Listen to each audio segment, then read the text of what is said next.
Så spørsmålet, kan vi fikse Europa? Kan vi fikse Norden? Hur intelligent kan intelligens bli? AI-systemet kommer til å slavebinde menneskeheten. Det det dummeste jeg hører.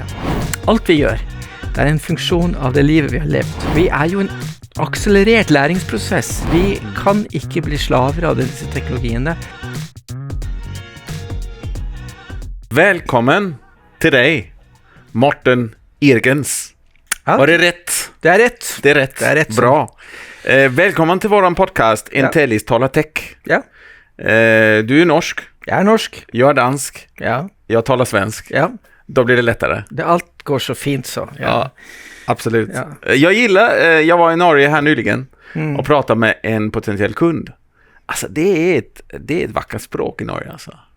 Det mer än ett språk i Norge. Ja. Det nynorsk, bokmål, samisk, flere samiske språk. Just det. Du Morten, vi ska ju prata om AI. Ja, ska vi. Kan inte du bara helt kort, jag kan ställa frågor och så, men jag tycker det är bättre att du presenterar dig själv. Min titel her i Danmark engelsk. Jeg Vice Dean of Impact and Innovation på Copenhagen Business School. Okay. Ja, der har jeg ansvaret for å bringe fram en bevegelse av institusjonen sterkere mot å ha et samfunnsmessig bidrag. Okay. Altså societal impact på godt engelsk. I hvilken grad bidrar universitetene generelt, og dette universitetet spesielt, med å fremme Danmark, og både vitenskapelig, men også samfunnsmessig og økonomisk. Okay. Det så mange som rekker opp hånden og sier de vet alt om kunstig intelligens, men jeg har nå holdt på med det siden 1988. Men jeg har en master i computer science rettet inn mot kunstig intelligens, og en PhD i computer science rettet inn mot kunstig intelligens, og jeg har bygget opp et AI-basert programvarefirma i Canada, som heter Actinum, og som leverer beslutningsstøttesystemer, altså decision support systems, til olje- og gassnæringen globalt. Så har jeg også vært med på, jeg har vært co-founder av Cairn, som en internasjonal organisasjon for AI Labs. Og jeg har vært med på å etablere ADRA, som de AI Data and Robotics Association, som en private partner til EU-kommisjonen. Det samme har vi gjort innen kunstig intelligens. Vi har etablert en organisasjon for AI, Data and Robotics, og vi gir da råd til EU-kommisjonen om hva de bør gjøre og ikke bør gjøre. De lytter ikke på oss, men det nå en gang sånn at sånn verden Hva det som styrer deres beslut da? Politikk og penger. Det mange som sier at det ikke nok penger for startups, og det ikke nok investeringsmidler i Europa. Vi ser at bedrifter ikke investerer så mye i forskning som man gjør i USA. Det mange som sier at det fordi det ikke nok penger i Europa. Det helt feil. Det mye penger i Europa. Og det mye talenter. Veldig dyktige bedrifter. Men investorer investerer i USA. Ja, de var forsiktige i å investere i Europa. Ja, og det ikke så rart, fordi grunnen til det Da eksporterer vi våran teknologi, man kan si. Ja, det enda verre enn det. For vi investerer i konkurrentene våre. Just det. Jeg tror det verdens største eller nest største sovereign venture fund eller investeringsfond, pensjonsfond, jo det norske oljefondet. Just det. De den største enkeltinvestoren i Microsoft. Så Norge bruker ufattelig mye penger på å finansiere opp og investere i konkurrentene til de europeiske bedriftene. Men vad är orsaken till de gör det? Tror de inte på Europa? Tror de inte att vi har kompetensen att göra det? Tänker man Kina och USA, de är så långt framme? Nej, vi har kompetensen. Ja. I alle de store AI-firmaene i USA så sitter det fantastiske dyktige europeere. En grunnleggende årsak at vi ikke har et fellesmarked i Europa. Så hvis du starter en bedrift i Norge, En bedrift, företag, en firma. Ja, startup. EU har 27 ulike finansmarkeder. 27 ulike nasjonale investeringsstrategier. 27 ulike skattejurisdiksjoner. Så hvis du har en bedrift med 5 personer i Oslo, og du tenker, nå skal jeg ansette, denne personen er veldig dyktig, han sitter i Berlin, han skal sitte og jobbe der. Da har du allerede et mareritt. Dagens struktur for EU og for Europa er designet for en annen økonomi og en annen tid. Den er ikke designet for den moderne, teknologisk drevne økonomien, som krever store investeringer, rask vekst og friere flyt av bedrifter. Denne utviklingen som EU har gjort bromser vår utvikling i teknologi. Nei, EU prøver jo å fikse dette, for problemet ligger i at nasjonstatene ikke ønsker å gi fra seg mer nasjonal autonomi. Europeiske land ønsker ikke å gjøre Europa til en føderasjon. Ja. De ønsker ikke å gi mer makt til EU, eller til en annen. Så da må vi lage sånn bandits, plasterlapper her og der. Og nå har det kommet så langt at skal vi komme videre, så må vi gjøre noe mer dramatisk. Jeg tenker så her, når det vel kommer ned til den enskilda individ i de olika, vi säger Skandinavien. Till exempel ChatGPT. Det är ju väldigt mycket framme på nyheterna. Men det är ju ingenting som kommer från EU. Utan det är något vi måste på något sätt reglera. Hur ska vi använda detta? Men hur lätt är det att reglera någonting som inte vi själva är med att utforma och skapa? Ja, det er jo problemet, ikke sant? Altså, når von der Leyen ble president første perioden sin, så skulle vi investere i teknologi og regulere teknologi. Og det hun klarte å gjøre var å regulere teknologi. Og det er jo fordi at instrumentene til EU-kommisjonen er sånn at de må spre pengene tynt utover, ikke sant? Vi har gjort dette før i Europa. Etter den andre verdenskrig så satt alle partikkelfysikerne i Sovjetunionen og USA. Selv de europeiske. Og da fant Europa ut at de måtte gjøre noe, så de etablerte CERN, plasserte det i Sveits. Vi har klart dette før. Vi må gjøre det samme innen kunstig intelligens, fordi at vi må få et fyrtårn som trekker til seg de beste innovatører og forskere fra hele verden. Kom hit, i stedet for at vi eksporterer dem. Men hur tycker du att AI kommer att spela en roll för oss människor och utvecklingen framöver i framtiden? Hur mycket intelligens kommer det att bli? Kommer intelligensen att kunna skapa mer intelligens som skapar mer intelligens? Eller begränsas vi automatiskt av oss själva? Eller? I 10 000 år, ikke sant?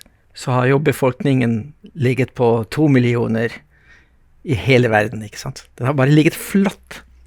Sånn. Og så skjedde det noe. Og så økte den sånn. Den gikk rett opp. Bang! Hva skjedde? Hva skjedde når vi gikk fra å ligge flat i antall mennesker til plutselig være 7 milliarder, 8 milliarder? Hva var det som skjedde da? Teknologi.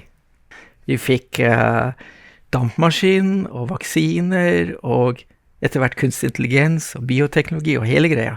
Og det har gjort at vi har kunnet bli 8 milliarder mennesker og gjøre ting vi aldri kunne ha forestilt oss. Teknologi er den viktigste driveren for menneskelig utvikling. Og vi definerer oss jo som mennesker ved å si at vi er dyr som kan bruke teknologi, altså vi er dyr som kan bruke verktøy. Det er det, vi kan ikke definere oss og se oss selv som mennesker uten å se oss selv i perspektiv av teknologi. Teknologi er overalt rundt oss, og vi merker det ikke. Vi ser det ikke før det blir borte. Slik som vannet for fisken eller oksygenet for oss. Teknologi er overalt. Og det som er interessant er at kunstig intelligens begynner å bli en del av all teknologi. Det kryper inn overalt. Og vi merker det ikke engang. Nå bruker vi Word og Google Docs og alt mulig, uten å tenke over at det er noen AI-systemer som driver og manipulerer hvordan vi skal gjøre det. Nu kommer Copilot også. Ja, alt mulig. Kunstig intelligens er en transformativ teknologi. Den vil endre alt for oss. Den vil endre Sånn som all teknologi gjør. Altså, viktige teknologier endrer alt for oss. Det vil endre hvordan du arbeider. Det vil endre hvordan våre bedrifter ser ut og opererer. Det vil endre geopolitikken. Den allerede endrer geopolitikken. Det vil endre forsvaret, det vil endre krig, det vil endre hva du sitter og snakker med din kjære om over frokostbordet. All teknologi har snev av verdier i seg.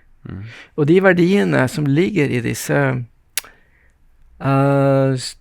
modellene som vi nå bruker så mye, ChatGPT for eksempel, de kommer fra land som har veldig andre verdier enn oss. Veldig andre utgangspunkt, andre måter å se på hvordan bedrifter skal fungere og organiseres, og vi tar det inn over oss, og det endrer oss time for time. Men det er ikke snakk om konkurranse, dette er snakk om infrastruktur. Det er snakk om det som skal bygge landet vårt. Og det dreier seg, og på toppen av de europeiske, danske og nordiske infrastrukturene og språkmodellene og AI-modellene, så skal vi bygge bedrifter, vi skal bygge organisasjoner, vi skal bygge fremtiden vår. Vi bør ikke bygge det på kinesiske og amerikanske modeller. For at AI just nu, enligt mig, drivs av pengar och makt. Ja. Och då är det svårt att få moralen in när det handlar om pengar och makt. Men startups har ju också med att söka likviditet, komma vidare och pengar. Ja. Hur får man detta att gå ihop? För till syvende og sist så drivs ju startups av pengar också. Ja, så det er riktig. Hvordan får vi det til å gå opp? Vi må lage et marked, et europeisk marked. Og så må vi også, ikke sant, det sitter noen få mennesker og kontrollerer innholdet i disse store datamodellene, og de er ikke europeiske. Vi bør kanskje bygge offentlige datamodeller som er demokratiske, er et resultat av en demokratisk debatt om hvordan de skal være. Så dette er problematisk. Du, tilbake til hva... Ja, just det. Ja, tilbake til... AGI. AGI, ja, og hvordan påvirker... Etter hvert så må vi også litt komme inn på hvordan kunstig intelligens påvirker bedriftene våre. Absolutt. Ja. Nå skal jeg først si hvor fantastiske det er, og så skal jeg si hva begrensningen er. For mange bruker nå selvfølgelig disse chat-modellene, sånn large language models, store språkmodeller. Det som er mer, og det som var fascinerende var jo så flytende dialoger man kunne ha med dem. Er disse modellene så gode at de ikke sant, de har gjort sånne undersøkelser på hvor man har tatt en rekke leger og bedt dem om å diagnostisere noen. Nå skal vi diagnostisere denne og denne og denne pasienten, ikke sant? Og så rangerer man, gir man karakter, grading. Da får du en sånn der gauskurve, ikke sant? Noen rangerte det, klarte ikke å diagnostisere det godt, og noen gjorde det kjempefint, og de fleste lå på midten, ikke sant? Og så kjørte man det samme gjennom ChatGPT, og dette var like etter ChatGPT kom ut. Den gjorde jo bedre, uten å være designet for å være et medisinsk diagnosesystem. Men allikevel, så var det så mye kunnskap i disse modellene at man faktisk kunne se det, den forberedelsen. Men så kommer jo, disse modellene har jo også veldig mye sideeffekter, ikke sant? Du har biaser, du har overdrivelser, du har ikke sant? Det er jo relativt håpløse. Du må behandle dem som en bright intern. Så du kan ikke bruke dette som kunnskapsmodeller. Nei. De gir deg ikke kunnskap. Det de gir deg er en mulighet for deg til å tenke. Ikke sant? Du ønsker å diskutere noe med noen, og du sitter der alene ved kjøkkenbordet. Hvem skal du diskutere med? Du kan diskutere med ChatGPT. Du kan få en sokratisk dialog, og du kan lære mye av det. Men du lærer kun mye av det hvis du ikke tar det du hører for god fisk. Er det et uttrykk på dansk?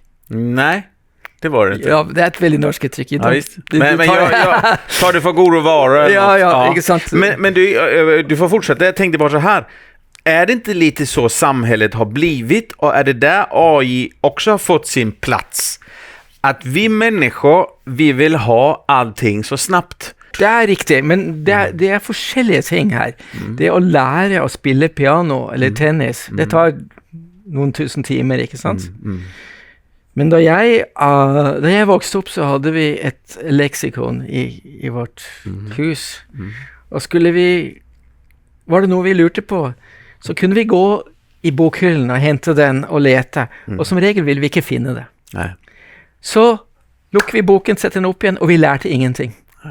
Så vi er jo en akselerert læringsprosess, og det er det ikke noe i veien med, det er jo fabelaktig. Så kommer problemet med disse språkmodellene som er så uetterrettelige, men allikevel er nyttige. Og du kan bruke dem til å gå i dialog, du kan utfordre dem, og du må ikke stole på dem. Hvis du kan gjøre det, så er det fantastisk. Men det vi har nå er jo også at vi har deep research, ikke sant? Modellene går bort og tenker. There's a reasoning part. Det er ikke bare maskinlæring, men det er også maskinresonering, og man henter inn informasjon fra internettet fra ulike sider, og så kommer man tilbake etter en halv time eller 4 timer med en rapport på 20 sider, og den er ganske god. Okay. Den er så god at da OpenAI's Deep Research kom ut i januar-februar, så var det en professor i USA som stilte seg spørsmålet: kan jeg skrive en PhD-thesis? Kan jeg skrive en doktorgradsoppgave med deep research? Det gjorde han på 4 dager. Hvis du bare spør om et eller annet overordnet, så får du en 20 sider. Men han kunne bygge en PhD-thesis på 400 sider i løpet av 4 dager. Og så sa han, ok, it's not fully a PhD-thesis, but it's scaringly close. And it's deeper and more reflected than many theses I've read. Nå, hva betyr det? Betyr det at nå skal doktorgradsstudenter skrive thesisene sine på 4 dager, eller 4 uker, eller 4 måneder? Nei. Men de kan bruke den til å ha generert en basis på 6 måneder, og så bruke resten av tiden på å gjøre denne forskningen sin eminent. Poenget mitt er ikke at kunstig intelligens er en produktivitetsfaktor. Ja, vi kan do things faster, som du sa. Vi kan gjøre ting raskere. Men det er jo så kjedelig. Det er ikke det vi er på jakt etter, og det er ikke det som kommer til å skje. Det som kommer til å skje er at vi vil gjøre ting bedre, og vil gjøre mer av det kanskje, men det mest interessant vil gjøre det bedre. När jag gick i skolan, då minns jag den tiden när, jag tror den heter Texas Instrument, när de kom med den stora utgåvan med den stora displayen, och lärarna visste inte, ska vi tillåta eller ska vi inte tillåta under examen. Skulle man kunna ta det vidare nu med detta med AI, att man måste även vara försiktig så att, som du är inne på, syftet måste vara rätt?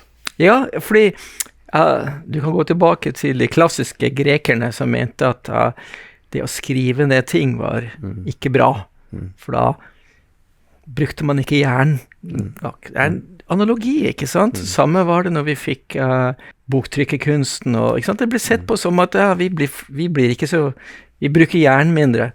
Men som menneskehet så skaper vi mer. Og vi skaper mer verdier og mer kvalitet for alle. På den annen side, da vi begynte å bruke kalkulatorer i skolen, så var det mange som mente at da ville vi slutte å kunne å gjøre matematikk i hodet, eller på, ja, det er sant til en viss grad. Men vi har jo ikke færre matematikere. Og nå har vi datamaskiner også som gjør ting for oss, ikke sant? Og de har jo bare brakt samfunnet videre. Så det er en balans her. Vi kan ikke bli slaver av disse teknologiene, men det vil ikke fordele seg likt i samfunnet. Det gäller ju egentligen allting. Kan du behärska dig, då kan du njuta. när vi äter mat, godis, andra saker. Kan du behärska dig, då är det njutbart. Kan du inte behärska dig, då måste du gå på gymmet överdrivet mycket, då måste du kämpa, då måste du gå ner i vikt och så vidare. Om man inte vill ha olika sjukdomar och så, om man inte kan behärska sig. Så det gäller egentligen i alla aspekter av livet. Självbehärskning, även inom teknologin, för att komma längre och använda du må alltid vite at I'm the boss, not that thing. Så nå ser vi jo hvordan det kommer flere og flere, hvordan AI brukes mer og mer for software development, programvareutvikling. Og det er egentlig fascinerende hva man kan gjøre her. Man kan ikke lage store systemer, man kan lage moduler, man kan bruke det til å få oversikt og alt mulig sånt, ikke sant? Good software development sånn, for samfunnets del har jo vært et bottleneck.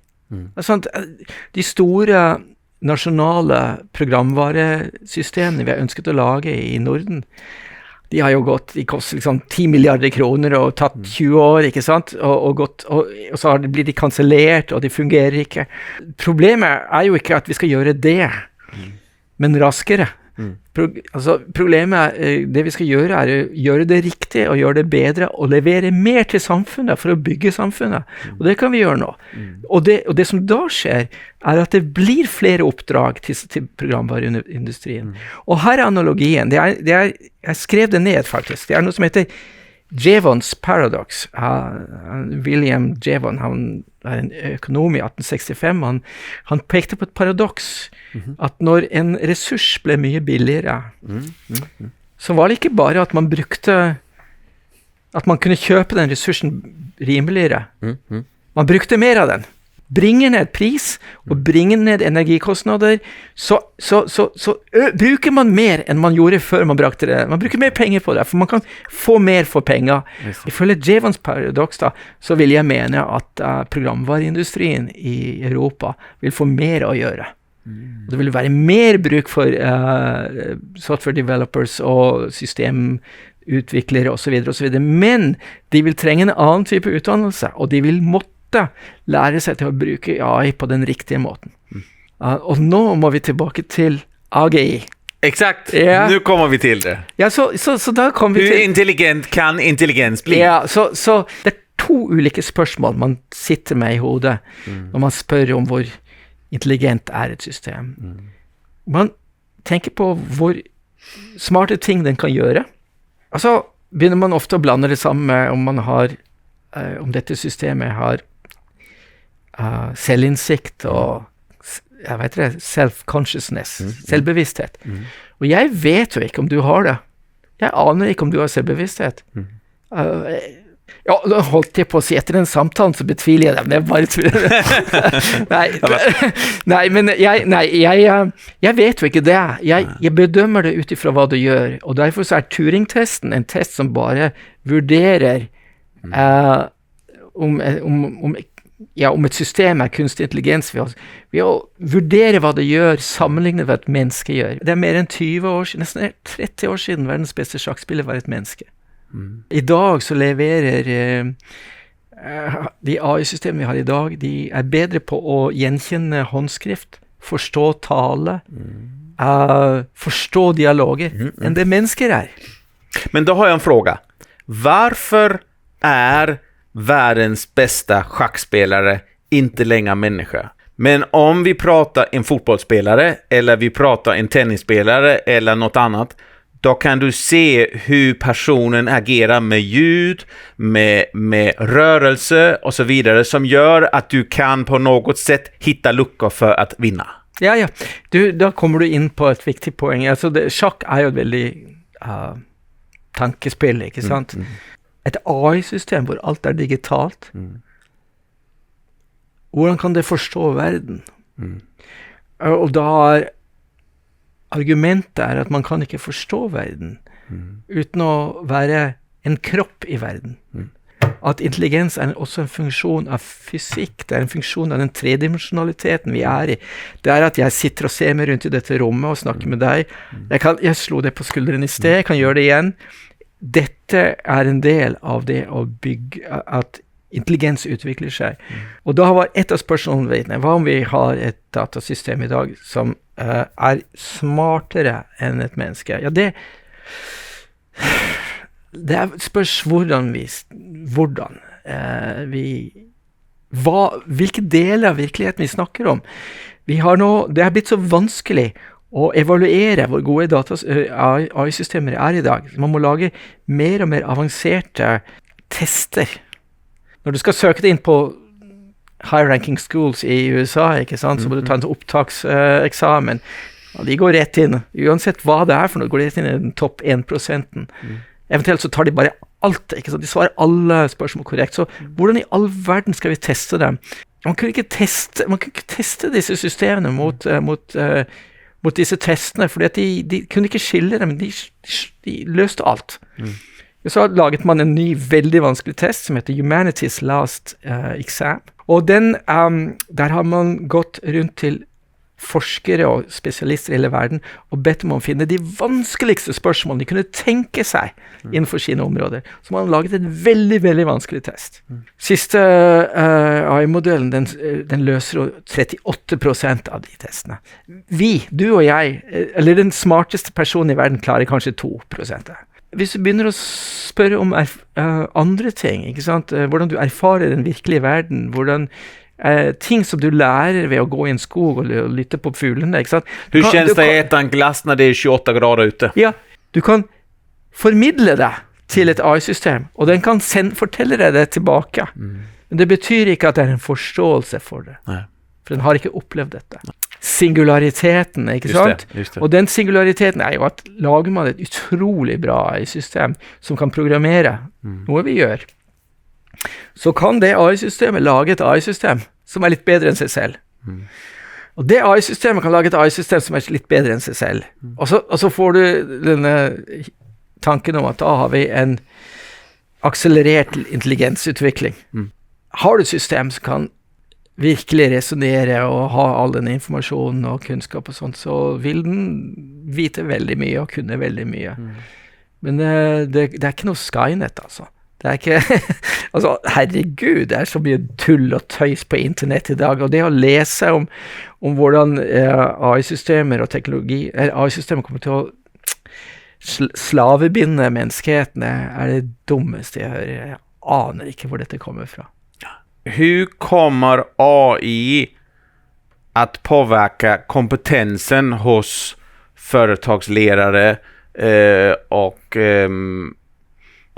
de som gärna vill att deras företag ska utvecklas? Vilken kompetens behöver de ha för att kunna hantera AI på ett bra sätt? Behövs det en specifik kompetens? Jeg stilte det spørsmålet til ChatGPT. Det sier ting som kan bidra til å lage sånn tydelige problemspesifikasjoner og styrke datakvalitet og decision-making process at management level. Ja. Det er å gå fra det man gjør i dag med å ta beslutninger basert på intuisjon kanskje, og det man har lært på skolen og gjennom sin egen erfaring, til en datadrevet beslutning og kunnskapsdrevet beslutning. Men jeg tenker at det er, og så er det dette selvfølgelig å håndtere kompleksitet. Men jeg tenker at det er litt sånn kjedelig. Altså man kan spørre ChatGPT om de tingene, da får man sånne svar. Men jeg skal gi det noen andre svar. Den ene svaret er jo at det blir et overskudd på tekst, film, video, bilder. Når det er et overskudd på noe, så faller verdien. Det som blir viktig, det er at bedrifter fokuserer på høy kvalitet i beslutninger. Altså at man skal ikke skrive 20 eller 200 siders rapporter, men ensides. Og en av de viktige tingene ser vi, det er å kunne forstå litt sånn grunnleggende kulturelle kompetanser. For det er det aller viktigste, for det kan få mye hjelp av til mye av det andre, som å håndtere kompleksitet. Men det å kunne skrive tydelig, og forstå tydelighet, og se at det jeg har fått fra dette AI-systemet er bull. Jeg tror dannelsenivået får en styrking i forhold til utdannelses. Altså, hvis du går tilbake 50 år, så var utdannelsene på gymnasiet og på universitetene, det var dannelsesutdannelser. Man fikk en grunnleggende utdannelse i filosofi og psykologi og i litteratur og i kultur. Og det blir viktigere. Det vil komme til en viss grad tilbake. Alt vi gjør, det er en funksjon av det livet vi har levd. Ikke sant? Så vi er stiavhengige. Past dependent. Det kan, og det jeg snakker med deg om, det er en funksjon av matematikklæreren jeg hadde i 5. klasse, og paper jeg leste i går, og utdannelsen jeg tok der, og så videre. Men det er jo så smalt. Kunstig intelligens kan hjelpe oss til å få en stor sti. Vi kan alltid spørre og få dette store bildet inn. Og da må vi ha den dannelsen til å kunne skille klinten fra veten. Er det et uttrykk? Ja, lite. Ja. Egentligen det du säger om jag skulle använda ett av dina andra uttryck du sa innan, det gäller att ska man bli en bra ledare i den här AI-fokuserade värld som man är på väg i, världen som vi tittar, då pratar vi att en bra ledare måste bevara sin morala etik. Ja, det är en del av det, men det är inte hela delen. Nej. Det er en kulturkompetansen som er bredere enn det. Det produseres mellom 3 og 5 millioner peer-reviewed, fagfellevurderte forskningsartikler i året. Selv en dyktig professor som har jobbet i mange år innen et fag kan bare følge med en bitteliten bit. Vi har en total body av forskningsartikler som er peer-reviewed, som er omtrent 70 millioner. Det er jo en galskap. Det er fordi vi har et system som støtter kvantitet overfor kvalitet. Og nå med AI skal vi generere mye mer kvantitet. Og da vil det komme en backlash på et eller annet tidspunkt, ikke sant? Hvor du sier, vi får ikke engang lest dette. Nei. Det er en bortkastet. Vi må fokusere på å få den beste kunnskapen destillert og gjort tydelig. Så det å skape høykvalitetsinformasjon og produkter destillert og tydelig, det blir en kunst. Så spørsmålet, kan vi fikse Europa? Kan vi fikse Norden? Kan vi fikse Danmark? Norden skulle jeg vilja säga. Kalmarunionen. Norge, Sverige og Danmark var i union i 150 år.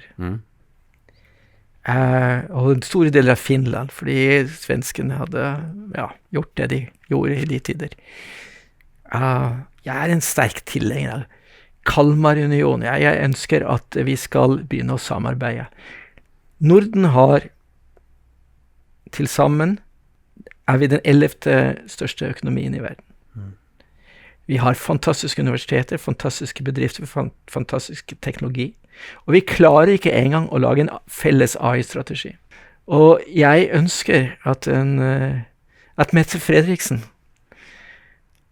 løfter sin telefon og ringer til sine kollegaer i de andre nordiske landene, og så skal hun si, jeg synes det skal komme en tur på besøk. Vi skal reise ut på dette nydelige lille hotellet på landsbygden i Danmark, og så skal vi sitte der i 4 dager og snakke om hvordan vi skal gjøre fremtiden bedre for våre barn og barnebarn. At det dreier seg om teknologi. For da kommer vi tilbake til starten. Teknologi definerer oss som mennesker. Det definerer oss som nasjon, som kultur, som bedrifter. Hvis vi ikke får gjort det til, hvis vi ikke får det riktig, så er det noen andre som bestemmer fremtiden for oss. Danmark kan ikke gjøre det alene. Norge kan ikke gjøre det alene. Men altså de nordiske landene kan gjøre veldig mye sammen. Og hvis Norden går foran, så vil andre land i Europa komme etter. EU får det ikke til, og vil ikke kunne få det til. Det har med strukturen deres å gjøre. Men vi kan få det til. Tack, Morten, för att du kom. Det var mycket trevligt. Mycket spännande.